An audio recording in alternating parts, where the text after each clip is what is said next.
guys! So, 2021, I don't want to spend a lot of this video dwelling on 2020 and how awful it was and all the bad things that happened. We all know it was terrible. I had to be locked down with my new girlfriend and then locked down away from her and then had to go to work and try to do my job despite all the lockdown restrictions that were getting in the way. And we're all hoping that 2021 is a fresh new start. It's already been pretty crazy so far and we're only 11 days in, so I'm not sure how that's going to go, but at least it will hopefully be different. And the vaccine is now being made available, so hopefully things will get better with regards to that sort of thing. I didn't want my first video of the year to be too intense because I think we've all had enough of all the drama, so I thought I'd do something lighthearted instead. My hair has been some form of blue since late 2014. In 2014 and 2015, galaxy hair was the coolest trend ever.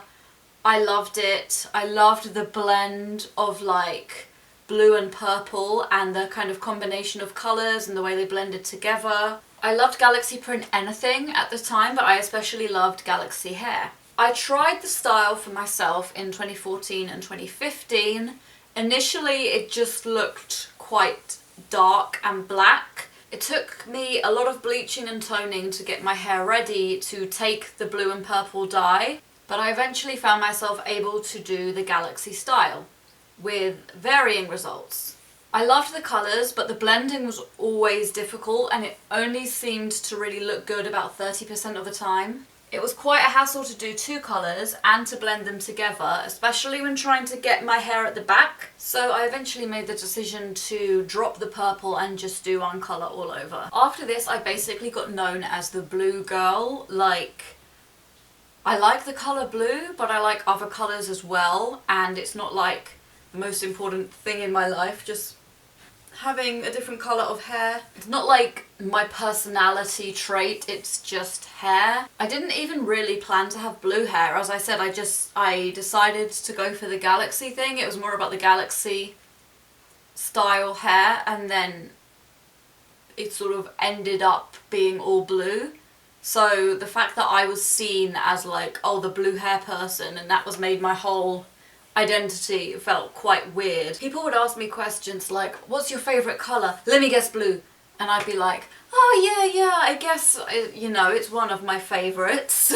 But I do like this colour, but I like other colours as well. So it was a bit weird that that was sort of, I can see why people would put that on me and go like, oh, she must love blue because she has blue hair and eyebrows, blue eyebrows. But it was also a bit like, oh, okay, this is who I've become now. If someone doesn't know me very well, they'll just know me as a hair colour. And it's understandable, but it also felt a bit weird because, like, I don't know, it wasn't really me.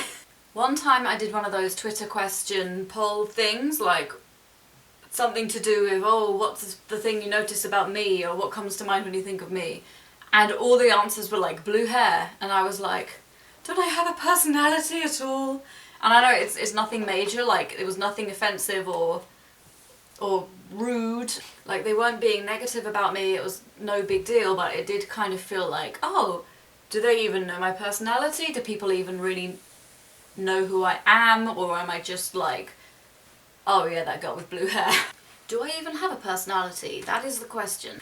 This is all fine, and I do love the shade and its ocean-like quality, but having blue hair does have its downsides as well.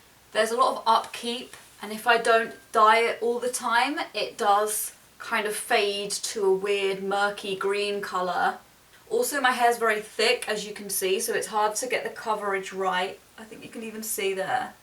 Yeah, the coverage isn't always good because there's usually a bit at the back or a bit underneath that I haven't noticed, so it's quite impractical. There's usually a bit that's either brassy or green, just because the way I bleach it, if I don't bleach it enough, the colour underneath is like a brassy yellow, and then of course the faded blue with the brassy yellow looks very green and like murky looking, and I'm not really here for it. I have to bleach the roots all the time because the blue isn't a colour that covers dark very well, so I have to keep updating it.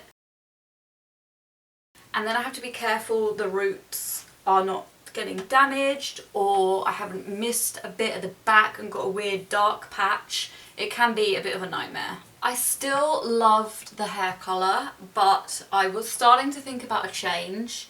But then whenever I thought about it, I would get too attached and be a bit like scared of change. I always say I'm jealous of people like Jessie Page and Emma Blackery who can just like change their hair on a whim and just impulsively do that, and it doesn't really bother them, because I do get really attached and I do feel like, oh, what if I change it and then I change my mind and then it's too late to change it back. This is the person who has like 6 tattoos. I know I make no sense as a human being. Also, I have some really nice pictures of myself with the blue hair where it looks really cool, and when I see those, it was making me like not want to change it, or making me a bit like scared to change it. So for a while I was a bit in two minds about it, but then I was like, no, I like the blue.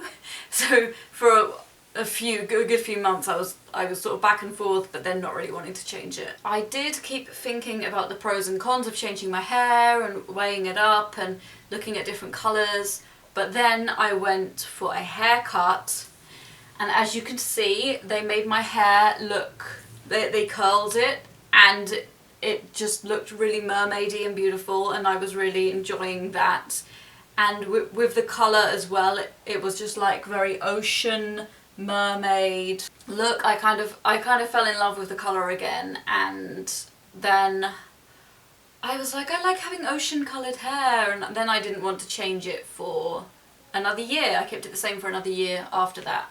I still do love the blue, but it never really looks as good as it did in those post-salon pictures. And I'm remembering more and more how cool it was to have a different colour. Red. There wasn't any bleaching involved. I could top up over my natural brown, and when it faded, it just started looking more reddish brown. It didn't go to green or brassy or muddy or any of these like weird in-between colours that look a bit murky. It would just go a bit like reddish brown, like my natural hair is brown. Reddish brown is a nice colour. If someone has red hair and then it fades and looks a bit more brown, you don't think, oh my god, look how faded her hair is. You just think it's like the colour of her hair. So it was so much less upkeep, it was so much more practical to do. Oh, and there was no itchy scalp. That's one thing I hate about bleach. I hate the itchy scalp and itchy skin that I get. I hate the feeling.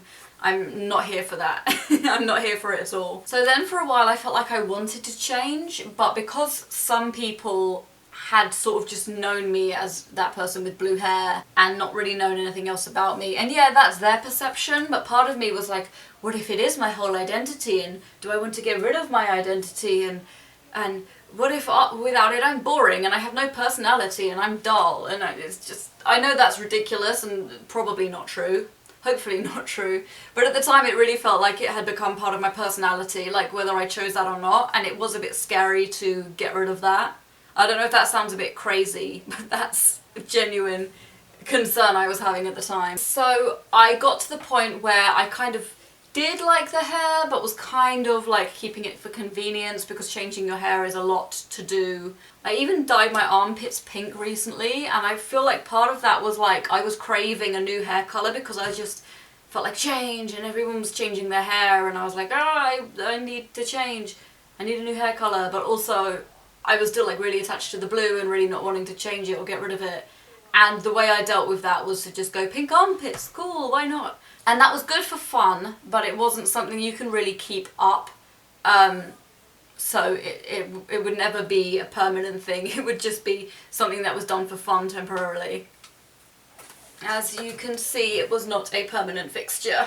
It took a while for me to come around to the idea that I wanted to change from blue to red. And even then, it took me a while to really commit to the idea.